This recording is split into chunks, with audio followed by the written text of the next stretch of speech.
there's something chosen ones carry into every room. Something almost no one can name, including the one carrying it.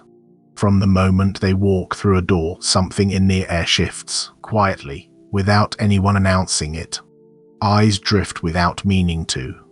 Someone who seemed perfectly fine a moment ago suddenly starts talking, really talking, things they've never said out loud, old wounds, secrets they've kept for decades, and by the time the conversation ends, they leave lighter, clearer, like something heavy was set down, and the chosen one stands there feeling like a valve has been opened in their chest, like pressure has been silently bleeding out. This isn't charisma. It's not a personality type. It's something that functions, that operates, without ever being asked for, trained for, or explained. Here's the tension: chosen ones live inside the same capacity that makes it possible to see and hold what others can't. That's the very thing that makes their edges permeable to people who have never had to build an inner life of their own. Hold that. Don't try to resolve it yet. The resolution is coming. What I'm describing isn't loneliness in the broad sense. It's something more specific than that. It's the loneliness of being surrounded by people who say they love you while what they are actually doing, without knowing it, is taking. Chosen ones have been unpaid sanctuaries for people who never once thought to ask permission before walking in. The friend leaves the lunch call buzzing, energized, validated, like something in them got quietly refilled. And the chosen one hangs up the phone feeling foggy. That particular hollow in the solar plexus, the mind replaying a conversation it can barely hold onto. That's the texture I want to name. And before anything else gets built here, this has to be the foundation. Chosen ones are not broken. They're not cold. They're not imagining the things they've perceived their entire lives. That sensitivity, the one that got labeled too much, the one they learned to apologize for, that's not a flaw in the design. That's the instrument.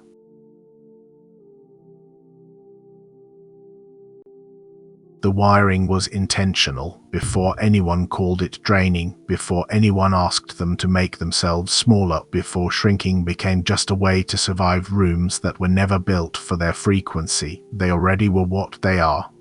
A chosen one. Not as arrogance, as function, set apart for a reason that wasn't chosen and can't be put down. The cost of that has been real. It's been counted. It hasn't been wasted. The exhaustion isn't evidence of doing it wrong, it's evidence of doing it without support, without acknowledgement, without anyone ever saying, "I see what this is costing you." That ends here, not because permission is being granted from somewhere outside, but because what's already true is being reflected back clearly. And for those still listening, and they are, this is the first anchor, the place to return to when the questions get loud. Not arrogance, not delusion, calibration. The proof comes next, but first, the cost has to be named in full. Not the clean version, not the summary, the valley itself. The years, the specifics. Pause. 12 years inside a network of churches and parachurch ministries that built their entire discipleship model around people who could hold the room. People who could carry the weight while everyone else worked through their feelings. 8 of those years on staff: worship pastor, associate pastor, spiritual formation director. Titles that rotated. The function never did. Make the gift available, make the discernment available, make the burden bearing available, and never send an invoice for the spiritual energy it took to keep the whole apparatus from falling apart. No one wanted to pay for the therapy, for the structural health work that might have actually made the role unnecessary. It was cheaper than a clinician, more convenient than real accountability. The shortcut: a marriage dissolved inside that machine. That's not poetry. That's just what happened. After 12 years, a wife said she couldn't compete with a congregation that treated her husband like an open-source devotional. Those were her words. Open source. She said he was never fully hers because somewhere along the way he'd been shaped to believe that limiting his spiritual availability was the same thing as disobeying God. There's a night I keep coming back to, standing in the living room of the parsonage in Nashville, the one the church provided, the one that came with the position, the one we were supposed to be grateful for, and feeling the pressure just drop out of my chest.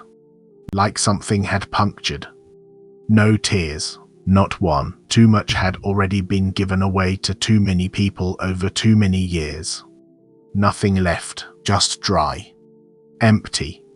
A shell with a seminary degree and a prayer language and no wife. The next Sunday, worship went on. No one asked where she was. Everyone knew. And no one said anything that wasn't about the set list. The keyboardist asked about the chord chart for the Bridge of Waymaker. Here it is, yes. Then home. Dark living room. The slow settling realization that emotional intimacy had been professionally performed for years while quietly dying of thirst. The people who called me pastor had been drinking from those reserves for so long they'd forgotten the source was a person. What lingers longest isn't the loss.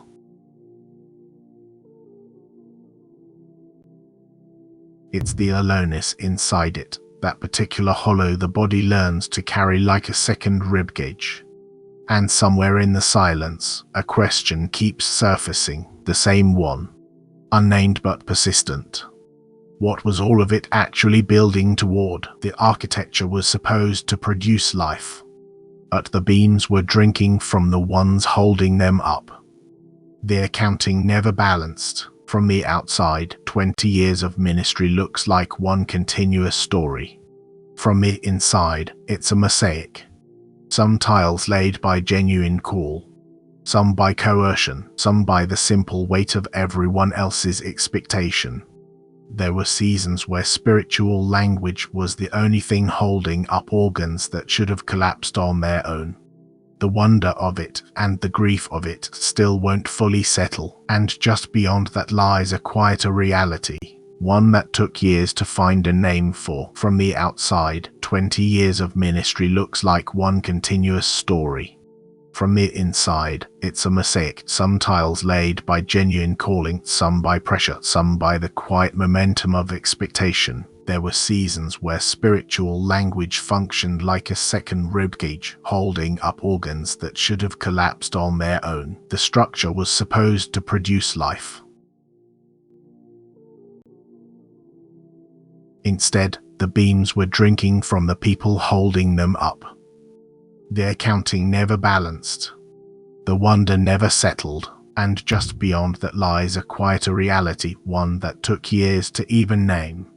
8 years on staff, 12 years in the network. One marriage. One house. One sense of self still being pieced back together from fragments. And the deepest cut wasn't the loss itself. It was the aloneness inside the loss. Who do you tell? Who do you call when the thing that drained you is the thing everyone else is celebrating? When the people who took your piece are the same ones writing your recommendation letters? 3 years of silence after walking away, no platform, no pulpit, no income from any of it. Before the sentence could even form, everything was given to a system that never once asked if the giver was okay. That's the cost. That's the wilderness. That's the flaw. And I'm not sharing this for sympathy. The wound has been dressed, but because what comes next isn't theory. It survived the valley. It came out the other side. Not intact, but true. The gift was still there. Dimmed, buried, bruised, but still breathing. Walking away from the institution with nothing except the thing that had been given away for free, and that thing, the discernment, the attunement, the capacity to see, was the only thing that was actually real. The only thing the machine couldn't take, because the machine never produced it. God produced it, and God had been waiting for the spending to stop. Waiting for the gift to stop being poured into vessels that treated it as a consumable. A fuel source for someone else's flame. 20 years in academic research teaches you to trust pattern recognition over sentiment. And the pattern isn't subtle once the excuses fall away. Spiritual discernment isn't paranoia. It's not a witch hunt. It's recognizing that certain people, uncalibrated, unhealed, move through the world reaching for your field because they've never learned to generate their own. Most of them don't know they're doing it. That doesn't make it less draining. A door was left open last night, not on purpose. It was just open in the morning. No wind. No explanation. And I'm not going to tell you what that means, not yet. Because a question that surfaces in the stillness deserves to stay open long enough to breathe. Some patterns only become visible when the rushing stops, when the explaining stops, when the quiet is allowed to hold its own shape without being pushed into words. Pause, and just beyond that lies a recognition that's been forming for decades, not as opinion, but as observation. Not one of those impressions was imaginary. The evidence has been accumulating so quietly, so consistently, that its only flaw is how undeniable it is. The exhaustion that follows certain conversations, not the tiredness of a long day, but something more specific than that. A draining, like something vital was pulled out through a valve only certain people can find. The way confidence collapsed in the hour after sharing good news with someone who smiled and said all the right things, while something behind their eyes shifted a fraction of a degree. That shift was noticed. It's been noticed for years, filed away under overreaction, overridden long enough to let them back into the inner circle anyway. That pattern ends now, not with a confrontation, not with a scene, just with the quiet, stubborn force of clarity. There's a version of this life everyone can see, the functional one, the job title, the group texts, the birthday dinners, where showing up and holding the shape of the role has been done so well it became invisible. That life is real. It took discipline, and two hands, and a nervous system trained to keep people from asking questions no one wanted to answer. It's real. It's just not the whole thing. Running beneath it, silent and steady, is the other life. The one no one else can see, the one that surfaces at 3 in the morning with a line from a psalm burning in your chest and no earthly reason for why it arrived. The one where you knew things about people in the room weeks before the evidence showed up and learned very young not to say so. The one where the calling breathes, where it never stopped breathing. That hidden life, the lower one, is where the real self is still alive. Still waiting. Still carrying something that never fit inside the life built for everyone else's comfort. Both lives have been held up at the same time for years. The friction between them isn't abstract. It registers in the body, the moment the lower life surfaces at the wrong time. A flicker of real discernment at a dinner party, a flash of something true that makes someone uncomfortable. And it gets pushed back down. A smile replaces it. A deflection smooths the surface. The gesture has become so practiced it barely registers anymore, but the body registers. The body has been keeping score on a cost that no one in that visible life has made space to acknowledge. That cost isn't just exhaustion, it's a loneliness that arrives not because people are absent, but because they're present and the full self remains invisible. Every encounter that requires the knowing to be folded away, the seeing to be softened, the weight to be carried in silence, each one is a withdrawal from a reserve that's never been replenished, a deficit running so long it starts to feel like normal. The ones who drain most don't touch the surface life. They make contact with the hidden self, the uncorrupted place where the calling lives, and siphon from that well precisely because it's clean. That's why the depletion feels so specific. Why it aches somewhere no finger can point. It's not time being taken, it's voltage being drawn from a generator they didn't build. There's no reason to seek a diagnosis from the ones who benefit from the dimming. The friction isn't failure, It's the predictable result of two lives that were never built to coexist indefinitely. One of them has to yield, not collapse, just step aside. And the door left open last night is still open. No wind. No explanation, just a stillness that doesn't need one. The ones who drain you most never touch the surface of your life. They reach something deeper, a quieter place, the part of you that hasn't been worn down yet, and they draw from that. Which is why the exhaustion feels so specific, why it aches somewhere you can't quite locate. It's not your time they're taking. It's something more fundamental, energy from a source they had no hand in building. There's no point asking those people to explain the damage. They're not going to. The friction isn't a failure on your part. It's just what happens when two lives were never built to run alongside each other for long.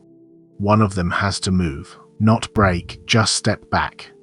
And the door left open last night is still open. No wind. No explanation, just a stillness that doesn't need one. Pause. There's something underneath all of this that's been sitting in plain sight. The warning signs weren't coming from outside you, they were coming from inside. Pressure readings from the vessel itself. Your body has been sending signal after signal, and each one got filed away and dismissed because there was no frame for reading them together, no way to hear them as one continuous message. Think of a seismograph in a quiet room. The needle moves in tremors so small they seem like nothing. But when the paper strip gets unrolled across a table, when you can see all the marks at once, they stop being random. They become a waveform. A language, evidence of something enormous shifting far below the surface. That's what this is. Not another layer of theory stacked on top of old confusion. It's a gathering. 8 paired witnesses, things your life has already been telling you for years, that have been speaking in unison without ever being recognized as a chorus. Once you see them together, you can't unsee them, and just beyond that is the full picture of what's actually been happening.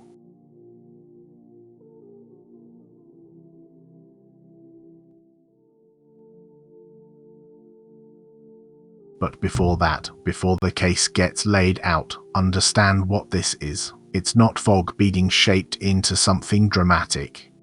It's fog being pulled apart until something solid comes through, something you can hold, something you can point to. What's coming is a contradiction that lands with the weight of a fingerprint. Too specific, too consistent to be coincidence. The very sensitivity you've spent years apologizing for, the thing you've carried like a flaw in the design, that's the instrument that's been protecting you the whole time. When that clicks into place, not as an idea but as a recognition, the guilt you've been carrying for simply protecting yourself won't hold. That's what's waiting on the other side of this. So settle in, not because something's about to be asked of you, because something's about to be given back. Pause. Let the case be built. Not from suspicion, from evidence. From the witnesses your life has been presenting for decades, dismissed, every one of them, because no one around you confirmed what you were seeing. 8 signs, 4 external, 4 internal. Presented in pairs. Each pair presses against the other, argues, and together they form a single testimony. This isn't a checklist. It's a diagnostic for something much more important, the confirmation of your own sanity. The first pair. External, your motives get misread. Not occasionally, structurally. You say something careful, something you turned over 3 times before it left your mouth, and what comes back has nothing to do with what you said. An intention gets assigned that was never there. Someone reacts to a version of you that doesn't exist. And you spend days replaying it, looking for where you went wrong. Here's the thing, the error wasn't in the message, it was in the receiver. Some instruments are built for flat surfaces. Depth creates distortion in something that doesn't have the range for it. That's a technical problem, not a moral one. Internal, and you already knew, before they said it. Before any of it was confirmed. There was a drop in the room, a texture change, something your body registered before your mind caught up. You've overridden that signal so many times it became automatic, because it seemed uncharitable, because it felt like presumption. So you smiled through the moment it arrived. Pretended it hadn't, but it had. It always does. That knowing comes early, and it's been coming for so long that you've built an entire second system dedicated entirely to ignoring the first one. That's the first pair, misunderstanding that runs on a pattern, and the quiet foreknowledge that sees it coming. They argue with each other. The external says something's wrong with how you speak. The internal says something's wrong with how they hear. Which witness do you trust? The second pair. External, real opportunities don't come on a schedule you can manufacture. You can't engineer them. You can't network your way into them. They appear fully formed, unexpected, often at the worst possible moment, and they carry a weight that ordinary opportunities don't. When the door opens, it opens all the way.